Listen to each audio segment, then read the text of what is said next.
હવે આગળ વાત કરીએ ગીર સોમનાથની। ગીર સોમનાથ જિલ્લામાં વરસાદ ખેંચાતા ખેડૂતોની ચિંતામાં વધારો થયો છે। ગત જુલાઈ મહિનામાં પડેલા વરસાદ બાદ ખેડૂતોએ મોંઘા બિયારણની ખરીદી શરૂ કરી હતી। મગફળી બાદ મગ, અડદ, ડુંગળી, શાકભાજી, મકાઈ, અજમો અને કપાસ સહિતના પાકોનું વાવેતર કર્યું હતું। પરંતુ વરસાદે વિરામ લેતા અનેક એવા વિસ્તારો છે કે જ્યાં પાકને નુકસાન થવાની ભીતિ સેવાઈ રહી છે। ખાસ કરી અને ઉના, ગીર ગઢડા તાલુકામાં વરસાદના અભાવે મગફળી અને અજમાનો પાક નિષ્ફળ જવાની સ્થિતિ છે। ખેડૂતોના જણાવ્યા મુજબ વાવેતર કર્યા બાદ પૂરતો વરસાદ ન પડતા અનેક ખેતરોમાં અત્યારે પાકનો ઉગાવો પણ થયો નથી। સિંચાઈ માટે કૂવામાં પૂરતું પાણી પણ ન હોવાથી ખેડૂતો પાકને પાણી પણ પાઈ શકતા નથી। વરસાદ વધુ ખેંચાશે તો શાકભાજી અને અન્ય વરસાદી પાકને પણ વ્યાપક નુકસાન થવાની શક્યતા છે। આ સાથે જ પશુઓ માટેનું લીલું અને સૂકું નિરણ સુકાઈ જતા પશુપાલકો પણ અત્યારે ચિંતાતુર છે। ખેડૂતો સરકારની પાસે તાત્કાલિક સર્વે કરાવી અને જાહેરાત સહાયની કરે તેવી અત્યારે ખેડૂતો આશા સેવી રહ્યા છે। જિલ્લાને દુષ્કાળગ્રસ્ત જાહેર કરવાની માંગ છે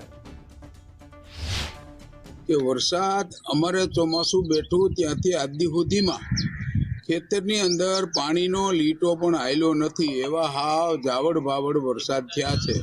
એટલે ખેડૂતોને આમ હતી એવો વરસાદ ન થયો છતાંય ખેડૂતોએ વાવ્યું। જો આ બધી સિંગ વાવી હતી એ ઉગી જ નહીં, ઉગીને કોટા બળી ગયા વરસાદ વગરના।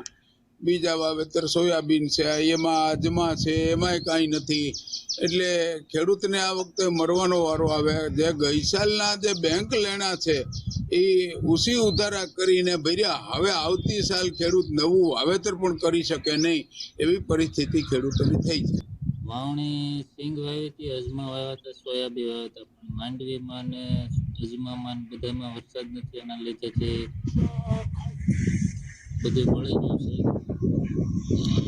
બધું પાડી નાખવાની પરિસ્થિતિ આવી પોઝિશન છે।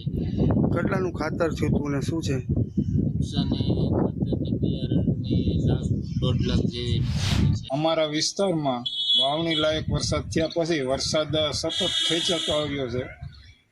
અત્યાર સુધીમાં વાવેતરમાં ખેતર બહાર એક બી પાણી કાઢેલ નથી અને જે મોલત છે એ ખાલી હવામાં ભેજ લઈ અને જીવી રહી। હવે એમાં કઈ લેવા જેવું છે નહીં। અત્યારે જો વરસાદ હવે ખેંચાય તો આમ આ પાકમાં કંઈ લેવાનું રહેતું નથી। પહેલી વાર વરસાદ થયો ત્યારે ખેડૂતે વાવી દીધું છે। હવે લાગતું નથી આમાં કઈ પાક છે એવું બહુ 2 લાખ રૂપિયા બગાડી નાખ્યા છે।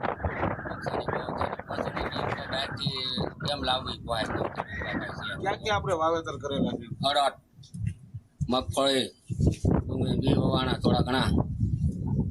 પછી આ પશુ માટે શું વાવણી કરી પશુ માટે તો હું આમાં મગફળીમાં ખેડૂતને હોય પાંડી, ઘીમાં કાંઈ થાય એમ નથી, કુવા ભરાણ